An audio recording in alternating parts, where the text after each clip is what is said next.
नमस्कार बंधुरा रूपा रान्नाघर with village ফুডের तरफे আপনাদের সকলকে রইল অনেক স্বাগত। আজকে বানাবো সিম ভর্তা। গাছেরই সিম তুলে নিয়েছি এক চুবড়ি, আর সিমগুলো খুব সুন্দর, কিন্তু খেতেও খুবই ভালো। আর এই সিমের ভর্তা কিভাবে বানাই আপনারা দেখুন ভিডিওটা, খুবই ভালো লাগবে। এত সিম তো লাগবে না, এর থেকে আমি অল্প একটু সিম নেব। আর এই সিমগুলোকে আমি এইভাবে ছাড়িয়ে নেব, দেখবো ভিতরে পোকা আছে কিনা। এইভাবে সুঁয়োটা ফেলে দেবো, দুদিকে যে সিটটা আছে আর ভেতরটা দেখুন বন্ধুরা, এমন করে একটু দেখে নেব, যাতে পোকা থাকলে ফেলে দেব। সমস্ত সিমটা বেটে নিয়েছি।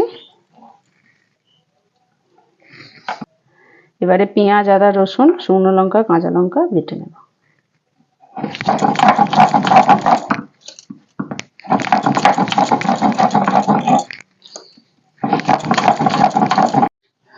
বেটে নিয়ে চলে এসেছি, কড়াই দিয়ে দিয়েছি একটু তেল। এবারে সিম বাটাটা দিয়ে দেবো।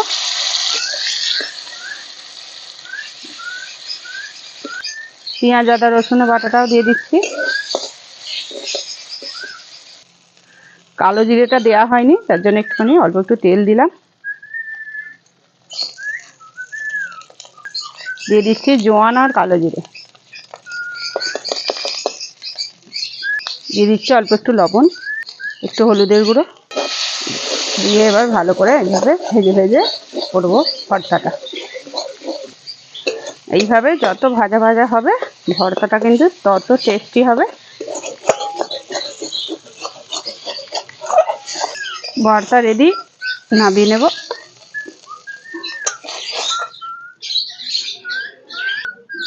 দিয়ে দিচ্ছি অল্প একটু কাঁচা তেল, 2-4 ফোঁটা। এইভাবে বানান সিম ভর্তা, খুবই স্বাদ। ভাতের কিন্তু প্রথম পাতা একদম জমে যাবে। আজকের মতো ভিডিওটা এখানেই শেষ করছি। আবার অন্য কোনো দিন নতুন একটা ভিডিও নিয়ে হাজির হবো আপনাদের কাছে। ততক্ষণের জন্য টাটা, নমস্কার।